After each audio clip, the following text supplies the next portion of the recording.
साली आधी घरवाली। सिमरन की छोटी बहन विभा माँ के होते हुए भी सिमरन के ही पीछे लगी रहती थी। सिमरन, आ गई हो तो इसे खाना खिला दो। बोल रही है तुम जब तक नहीं खाओगी ये भी नहीं खाएगी। क्या है विभा, तुम खा लिया करो ना, मुझे ऑफिस से आने में देर हो जाती है। और कोई छोटी बच्ची तो हो नहीं तुम जो खाना भी नहीं खाती हो कि दीदी आएगी तो ही खाऊंगी। हाँ हाँ, छोटी बच्ची ही समझ लो। और एक बात, जब आपको पता है कि मैं आपके बिना नहीं खाती हूँ तो रोज रोज क्यों बोलती हो? अरे क्या है ये, दोनों बहनें कम माँ बेटी ज्यादा लगती हो। अरे दीदी की शादी हो जाएगी तब क्या करेगी बोल? जब होगी तब की तब देखेंगे। मैं तो दीदी के साथ ही रहूंगी हमेशा। दोनों की शादी ऐसे घर में कर देंगे जहाँ दो भाई हो। खैर, मामला आया गया हो जाता है।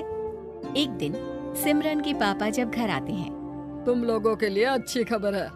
वर्मा जी है ना मेरे दोस्त, उन्होंने सिमरन बेटी के लिए रिश्ता बताया है। बहुत अच्छा लड़का है, सिमरन को भी पसंद कर लिया है और कल वो लोग आ रहे हैं सिमरन को देखने अपने घर। सिद्धांत अपने माता पिता के साथ सिमरन को देखने आता है। उसे सिमरन अच्छी लगती है और शादी तय हो जाती है। सिद्धांत की माँ कहती है, अब तो हम लोग ले जाएंगे जल्द ही अपनी सिमरन को यहाँ से।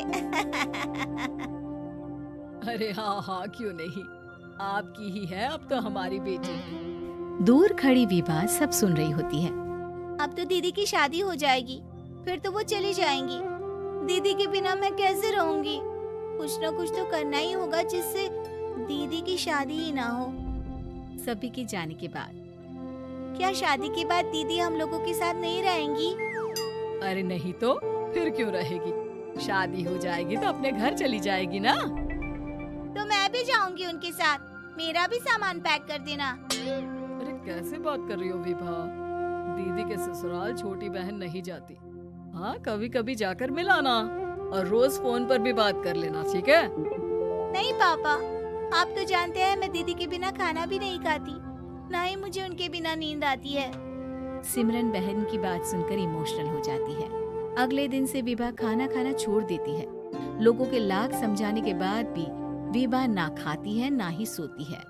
अंत में हार मानकर सिमरन सिद्धांत से मिलती है।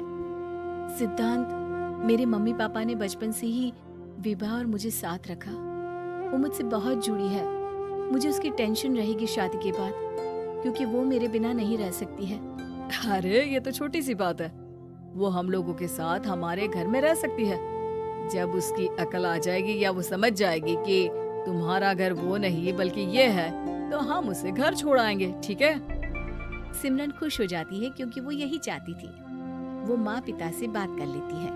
अरे कैसी बात कर रही हो सिमरन, भला बेटी के ससुराल में हम छोटी बहन को कैसे भेज दे? जमाना क्या कहेगा? अरे तू पागल हो गया है, मना कर दे। इस शादी में इन लोगों का तो ये चलता ही रहेगा। कभी बहन यहाँ आ रही है, कभी वो बहन के पास जा रही है। अरे शादी हो रही है, कोई मजाक थोड़ी ना हो रहा है ना बाबा ना। माँ कैसी बात कर रही हो? सिमरन से मैं जुड़ाव महसूस कर रहा हूँ और इतनी सी बात के लिए इतनी अच्छी लड़की को कैसे छोड़ सकता हूँ? सिद्धांत की भी जिद होती है कि वो सिर्फ सिमरन से ही शादी करेगा, और होता भी वैसा ही है। सिद्धांत और सिमरन की शादी हो जाती है और दहेज में आ जाती है विभा। शादी के बाद बुआ सास कहती है, अरे माँ ना, साली आधी घर वाली होती है, लेकिन ये क्या, तुम तो उसे घर ही ले आए। तभी चाची कहती है, सिद्धांत को तो हम लोगों ने सीधा समझा था, लेकिन सबसे तेज तो यही निकला। अरे देखो कैसे दहेज तो नहीं लिया, लेकिन साली पर कब्जा कर लिया। सिद्धांत ने इस और तो सोचा ही नहीं था, लोग उन लोगों के बारे में ऐसी भी बात करेंगे। वो वहाँ से चला जाता है और चुपचाप अपने कमरे में लेट जाता है। क्या हुआ सिद्धांत, तुम अचानक से परेशान हो गए, कोई बात है क्या? अरे नहीं, वो थक गया था ना, शादी की सारी तैयारी और रस्मों के बीच, सोच रहा हूँ थोड़ा आराम कर लूँ। हाँ ठीक है, आप लेट जाइए, मैं विभा का बेड लगा देती हूँ जमीन पर। क्या? वो यहाँ सोएगी? हाँ, बताया तो था कि उसे नींद नहीं आती मेरे बिना। तो तुम आराम से लेटो ऊपर, हम लोग नीचे बिछा लेते हैं। अरे नहीं नहीं, तुम दोनों आराम से लेटो ऊपर, मैं माँ पापा के रूम में जा रहा हूँ। सिद्धांत वहाँ से दूसरे कमरे में चला जाता है, जहाँ सिद्धांत के पिता उससे कहते हैं, क्या बात है बेटा, तू उस कमरे में क्यों नहीं सो रहा? बहू से लड़ाई हो गई है क्या शादी के पहले दिन ही? अब नहीं पापा, वो दोनों बहनों को बात करनी थी और मुझे नींद आ रही है, तो मैं यहाँ सोने चला आया। अगले दिन सिद्धांत तैयार होकर ऑफिस जाता है। ऑफिस में लंच के वक्त दोस्त कहता है, क्या बात है सिद्धांत, इतना सारा खाना एक ही दिन में? हाँ यार, वो सिमरन को खाना बनाने का शौक है तो उसी ने बनाया है। यार हम लोगों की तो सिर्फ एक ही बीवी है, इसकी तो दो है ना। सिद्धांत को गुस्सा आ जाता है। कैसी बात कर रहा है तू? अरे तू तो भाग्यशाली है जो बीवी के साथ साथ साली भी आ गई। अरे साली लोगों की तो आधी घरवाली होती है, तुझे तो पूरी की पूरी मिल गई। सिद्धांत का पारा अब 7वें आसमान में पहुंच जाता है। वो खड़ा होकर उस लड़के से लड़ने लगता है। हाँ, मेरी शादी में मेरी बीवी के साथ मेरी साली भी आई है, ये सच है, लेकिन सिर्फ कुछ समय के लिए, क्योंकि उसने सिमरन को बचपन से ही माँ की तरह देखा और यूं अचानक वो सिमरन से अलग नहीं रह सकती थी। इसलिए सोचो, अगर मेरी बीवी उसके लिए माँ का स्थान रखती है तो मेरा दर्जा क्या हुआ? तभी वहाँ बॉस आ जाता है।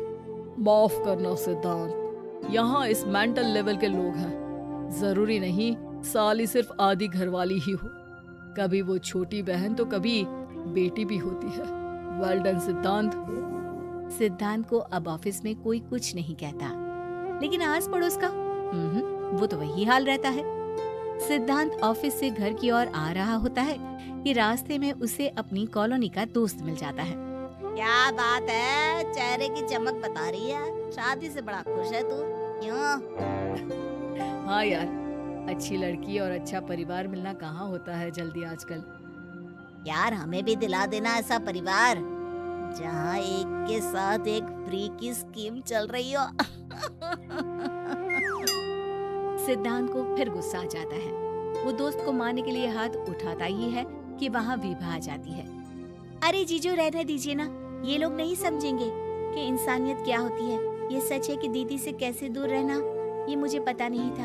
आपने मुझे दीदी के पास रहने का मौका देकर ये समझने का मौका दिया कि लड़की का असली घर उसका ससुराल होता है। मैं समझ चुकी हूँ, मैं जा रही हूँ जीजू, लेकिन मैं खुश हूँ कि आपने मुझे अपनी छोटी बहन समझा। सभी उन लोगों को देखकर ताली बजाने लगते हैं। विभा अपने घर चली जाती है और सिद्धांत खुशी खुशी सिमरन के साथ रहने लगता है।